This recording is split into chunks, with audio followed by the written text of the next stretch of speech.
Yang tentang tulang na. खुलुमबाय रायजो राजाफोर दिनै आंनि नखराव बिराद मुंदांखा सासे सुबुं जायनोखि जोंनि बर' हारिनि थाखाय गोबां बोसोर खामानि मावनानै दिनैसिमबो हारिमुखौ फोथांना लाखिनो नागिरदों आं बिराद भाग्यवान होनना सानदों गावखौनो दिनै आंनि नखराव जि माबायदि सफैखो बेनिखायनो आं माने बिथांखौ गांसे आर'नाइजों बरायग्रोनोसै आंनि नखराव बिथां चन्द्रकान्त मोसाहारि नोंथांमोना मिथिगौ सोरां मन्जु बर' थियेटारनि मेइन मानसि बिथाङा हारिमु सिबियारि बिथांखौ गांसे आर'नाइजों आं बरायग्रोबाय गोजोन्थों आरो बिथांनि लोगोआव फैफादों बिथां सनातन बर' फोरोंगिरिमोन बिथाङा लेस्रानिनो आरो लोगोआव सासे हरिनाम सरगियारि आगोल थियेटाराव लोगो मोनखादों आदसा दिनै बिराद आं गावखौनो गोजोननाय मोनदों मानो होनबा आंनि नखराव बिथाङा दिनै फैनानै सफैदो बेखायनो आं बे भिडिअखौ नोंथांमोनजों एसे शेयार खालामबाय मानो होनब्ला जोंनि हारिमु सिबिनायाव बिथाङा 50 बोसोर दिनै सोरां मन्जु बर' थियेटारा गल्डेन जुबलिबो बिथाङा फाथिबाय आरो बेहाय जों थांदोंमोन गासिबो आरो रायजो राजाफोरबो फैदोंमोन आरो बेनिखायनो दिनै आंनि नखराव फैनायनि थाखाय आं मोनसे सिम्पोल भिडिअ लाबाय नोंथांमोनजों एसे रायजो राजाफोरजों एसे शेयार खालामबाय मानो होनब्ला दिनै बिथांखौ जों बावनो हाया जों उन्दै समनिफ्रायनो बिथांखौ लोगो मोनदों आरो बिभिन्न बे थियेटारनि माबानि कालचारेल साइडआव थानाय बर'नि हारिमु सिबिनाय ओंथिफोराव जों गासिबो बिथांनि जरियतेनो जोङो बेफोराव हेफाजाब होफानानै बिथाङा ओरैबायदि जोंनि हारिमुखौ सिबिबाय थादों जायनि थाखाय जेनाखि जोंबो दिनैसिमबो हारिमुखौ बावनो हाया बेनिखायनो आं बिथांखौ साबायखर बावबाय माबायदि एसे दोङो एसे बुंनाय दाथ' मोजाङै दं र' थैनाय थांनायनि गेजेरथिं देहायाबो बाहाय एसे मोजाङै दं देहा थासान्दि खालामसिगोन देहाया जेब्ला नाख्रुबलाङो अब्लानो गारसिगोन माथो खालामनो दाबो सालायगासिनो दं आरो दिनै 52 बारलांबाय एबार 53 गोलैबाय आरो आगोल आं खुला पार्टि खालामदोंमोन 5 बोसोर लांदां पार्टि 5 बोसोर एदोल आदोल लोगो लगायनो गोनांब्ला देग्लाय खालामबा 58 जासिगोन आरो नाय बर' हारिमुनि नामाव आंनि जिबनखौ बहायनो दान होनाय बायदि जादों 58 बे 58 थियेटार खालामबाय आरोथ' आं थांना थासान्दि आरो खालामबावगोन आं गारा आरो आंहा मोनसे थांखि दं जे आं थैनायनि लोगोआव थियेटारखौ लांफागोन नायदो रायजो राजाफोर आं थैना थियेटार खालामो खिन्थु एसेबां माबायदि दिनै बर' समाजा बिथाङा रादाय खादो आंनि बेनो बाथ्राया आं खोब चेलेन्जनि मोनसे गल्डेन जुबलि खालामगोन होनना सानदोंमोन गल्डेन जुबलि जादों गल्डेन जुबलि जानाय माबा सानालागि माने 65 बिघा हाया थाङै 8 बिघाल' थादों तथापि थेवबो आं माने फावसायाखै थेवबो आं उन्दुना थायाखैमोन मेंदो होननानै आं जिरायना थायाखैमोन मात्र आंहा जेरै हागो जे बर'नि गेजेराव आं खनालि जयन्ति माने रुफाथि सनाथि माइथेरि सानखौ फालिगोन होनना सानदोंमोन आरो जामारबायबो आरो बिनि उनावबो दिनै 2 बोसोर जाबोबाय आरो प्रथम मा थांखि आंनाव उद्देश्य बेनो जे माबा 60 बोसोर 60 बोसोर थियेटारखौनो 60 बोसोर खालामनो नागिरदों आरो जुदि हाबोबा आरो आरो बारायगौ 60 मानो सानदों जे साख्रिफोरा 60 बोसोर 60 बोसोर साख्रिफोरा हय 60 बोसोरनि उनाव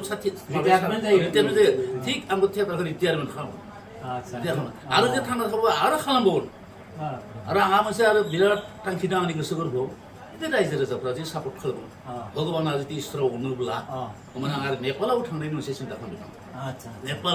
नेपालावबोथ' बर'फोर दङ एसे बर' दङ आं थाखा फैसाखौ सिन्था खालामाखै मात्र आंनि नामा जाहाथे थांना थैनायनि उनाव जाहाथे जौति प्रसाद आगरवाला बिष्णु राभा आरो जोंहा भुपेन हाजरिका आरो नै दा सासे थांबाय जुबिन गार्ग बेबायदि जाहाथे आंनि मुङा सारा आसाम हारसा बर'नि गेजेराव जाहाथे जोंनानै थायो बेल' आंनि थांखिया आं धन सम्पति नागा आं थाखानि गुलाम नङा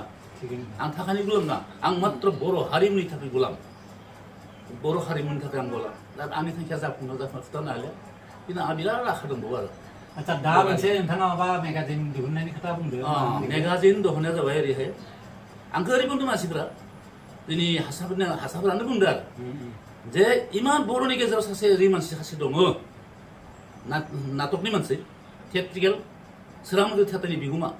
दालागै बर' हारिमुखौ फोथांनानै दं 50 बोसोरनि उनावबो 2 बोसोर थांबावबाय बेबायदि मानसिखौ दिनै बर' समाजा मानो सिनायना मोनाखै मानो पहराव लाना फैयाखै मानो आन्दोजोबना दोनलायाखै बिखौ आरो फारसेथिं इमानखिनि बरिया खेला गेलेनाय मानसि बे खेला गेलेनाय मानसि दिनै सारा आसाम मिथिगौ बेबायदि मानसिखौ दिनै बे एरियानि मानसिफोरा मा सिन्था खालामदों आरो बर'फोरा मा सिन्था खालामदों ओरै होननानै दा हारसाफोरा आंजों लोगो नांदों जे जों मोनसे अभिनन्दन ग्रन्थ होननाय मोनसे खिथाब दिहुननो नागिरदों अभिनन्दन ग्रन्थ आंनि अकल आंनिल' आरो खिथाब मोनसे दा बेबायदियाव दिहुननो नागिरनायाव बिथांमोना बुंबाय जे नोंनि लोगोआव नोंनि जिबिलाक बन्धु दं बर' समाज गेदेर गोलाव बिथांमोनखौ नोंथाङा लोगोआव ला जोङो हारसानिखौबो लासिगोन बर'निफ्रायबो लासिगोन जा खिथाब मोनसे दिहुनना होनि जाहाथे नोंनि माखौ जोङो मुखुराव लाना फैनो पहराव दा बेबायदि बुंनानै दिनै आं बे गिदिंगासिनो दं माने लिरग्रा मानसिखौ नागिरगासिनो दं जाहाथे आंनि जिउ काहिनिखौ जाहाथे मोजां लिरो दा एबायदि मानसि नागिरगासिनो दं दा फैबाय नोंनि न' मोनफैबाय दा नोंबो गांसे लिरनांगोन नोंबो गांसे लिरदो खोब मोजाङै आंबो जों बारा आं मेथाइ सरानसायो थेवबो नोंथांनि माने हेरिखौथ' जों मिथिगौ स्टिखौ माबायदि गतिके बेबायदि रायजो राजाफोराबो सोरबा आरोबाव माने आंनि बे चेनेलनि जिबि गार्डेन चेनेलनि थ्रुयै जुदि सोरबा मिथियोब्ला बिथांनि बे हेरियाव मेगाजिनाव बिथांनि सोमोन्दै जुदि सोरबा मिथिगौब्ला नोंथांमोना लिरिक्सफोरखौ आं लिरनायखौ मेथाइ हरदो होमब्लानिया बे मेगाजिनाव एसे फोसावनाय जागोन आरो थियेटारनि एक्टर एक्ट्रेसनि माबा बुंदोंमोन मेनेजारा माने थियेटारनि दा जि नांनाय थियेटारखौ सालायफिनगासिनो दङ सालायफिनगासिनो। बिनि थाखाय माबा आरो बुंबावनो नामा जे थियेटारखौ माबायदि सालायनो माबा एक्टर एक्ट्रेस बुंनोगोन बुंब्ला सोरांजो थियेटारनि माबा जारिमिनखौ बुंगोन आंबो हरसो सोरांलांनो हागोन बेथ' गोलाव जागोन जोबनो गैया दा थियेटाराथ' खालामखानांगोन आं गारा देग्लाय मा भाबिदों नाटक साटक जाखाजोब्बाय माथ्र दा मानसिल'सो नांगौ प्लेयारल'सो नांगौ प्लेयार नांगोन प्लेयार नांगौ एक्टर एक्ट्रेस एक्टर एक्ट्रेस नांगौ दा बेखौनो सोरबा नुदों गोसो माने गुदुं दंब्ला थियेटाराव थानाय मानसि फैथो आं बेखौ नागिरबाय दं वेलकाम खालामबाय दं आं देग्लाय गोदान गोदान गथ' लानानै माबा नागिरदों नाटकखौ खुंनो नागिरदों आरो पुराना सासे ना थाखागोन दा बेखौ रायजो राजाफ्राबो जामा सानो खालामनाय खिन्थु थियेटाराथ' जाखागोन खुनु भुल गैया आंनि थियेटारा जाखाथारगोन बेखायनो रायजो राजाफोरा सापर्ट खालामदो बिथाङा आंनि चेनेलनि हेफाजाबै जिबि गार्डेननि थ्रुयै बे बाथ्राखौ फोसावबाय आरो जोंहा मोनसे थियेटाराथ' देग्लाय नङा जे 3 बोसोर आंखौ जि हाराखास्ति होदों मोनसे स्टाफा दिनै आं नामखौ बुङा जाय मानसिया खालामदों इसोरबो बुजिना मोनगोन बे परिखानि टाइमाव आंखौ माने जिरायनो होनानै आलाय आथायनो खालामनो नागिरदों आं बहा थानो बहा मानो 50 जन 60 जन गथ' गथायखौ आं बबेयाव दोननो 1.5 माह गाहाम जायो मेट्रिक परिखाया मथा मथि 1.5 माह 25 दिन 26 दिन जायो आरो मथा मथि इनिफ्राय हाइ सेकेन्डारिखौ लाफायोब्ला दा बेबायदि समाव आंखौ फजना दोनो 50-60 जन गथ'खौ आं बबेयाव दोनो बे मोनसे आलाय सिलाय खालामना होयो आरो द्वितीयते बे 50 जन बा 25 जन माबानो 60 जन गथ'नो जन्माखौ सोर होनो आंनि माल बुस्थुखौ बैयाव दोननो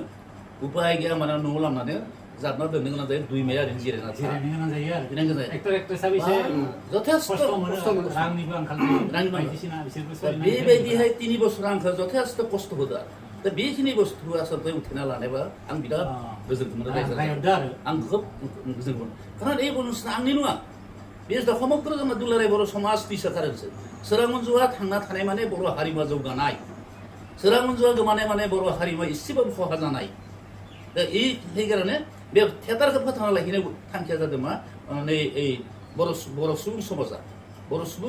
सोरां मन्जु थियेटारखौ फोथांना लाखिनांगोन सोरां मन्जु थियेटारखौ लाखिनानै दिनै बहुद जायगायावनो गोबां जायगायावनो कमिटिफोरा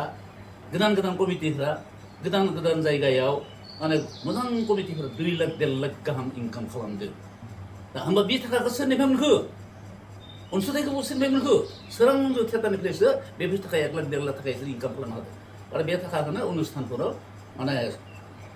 खरस खालामनो हादों आरो दा बेखिनि खोथाखौ जा बर' समाजा बुजिनो मोना मात्र आंनिल' होनना सानो बिराद खहा दं आरो बिराद भुल दं जोंनि गेजेराव जुदि बर' थियेटारखौ बन्द खालामनो हागोबा हारसा थियेटारखौ मानो बन्द खालामनो हाया जोंनि बे मोनसे संगठना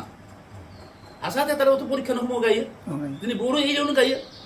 आरो फुजा फाथल जायो मेला जायो बेफोरखौ बन्द खालामनो हाया आरो जोंना बेखौ जुदि खालामनो हायाबा बर' सोरां मन्जुखौ मानो बन्द खालामनो बर' थियेटार मानो बन्द खालामनो गतिके बिथांखौ सिगां बन्द खालाम बेनि उनाव सोरां मन्जुखौ बन्द खालाम होननानै आं बुङो किसुमान कमिटिनि सिगाङाव बिथांखौ बन्द खालाम बिनि उनाव आंखौ बन्द खालामबाय आरो दा जोंनि बर'नि गेजेराव दा जिथु मोनसे बिराद गाज्रि मोनसे समस्या फैनानै फैयो गथ'फोरा खुदिया माबा फरायनाय गथ'फोरा ड्राग्स जायो जितु संगठना एसे गोराब्ला बे ड्राग्स जानाय गथ'खौ हमाखै मानो बेबोसो गाज्रि खालामदोंल' हौवासा हिन्जावसाफोरखौ फरायनायफोरखौ खिन्थु थियेटारा गाज्रि खालामा थियेटारनिफ्राय मोनसे गियानसो मोनो आरो सानथामनि थाखाय थियेटारा बन्द खालामनानै गथ'फोरनो मा गियान होनो जाय गथ'आ मोजां बे आगोलनो फरायखाना लाजोबखादों मात्र लिरदोंल'सो थियारि जाना थादोंसो बेखौनो मा बुजिया इसोर दाना एखौ बन्द खालामनाय मानो बाबा दाना बर' हारिमु थियेटार बर' खानायखौ धंख खालामनाय दा बिनि बिनिमयाव दिनै बर' थियेटारा गैला दा आंनि लोगोआव दा बुंनो गोनांबा फांफुलि दं फांफुलि मा होदोंमोन बेखौ आइराखि थियेटारावसो आं नाजालायना दं बाखि बर' थियेटारा धंख जाजोबलांबाय गतिके बेसे दुखु नांगोन स्टेजआव गाखो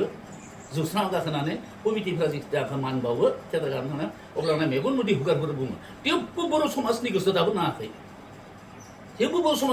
नाङाखै आं मानि कारणे आं थाखानि भिखारि नङा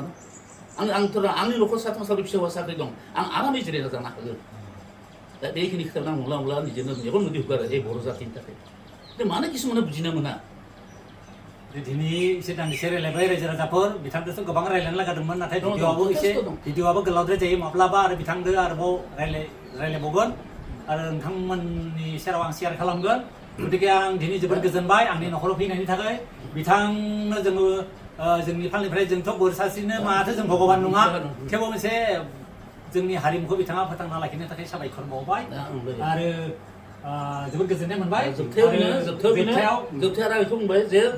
जाय माबाया जोंनि बे सोरां थियेटारनि बा जिखुनु थियेटारखौनो बा फिल्मखौ बन्द खालामनो परिखा टाइमाव बेखौ जाहाथे उथायना लायोबा आं गोजोननाय मोनगोन नोंथाङा बेखौ रिकुवेस्ट खालामदो रायजो राजाफोरा एसे साननानै नायदो रायजो राजाफोर साबायखर दे रायजो राजाफोर थेंक इउ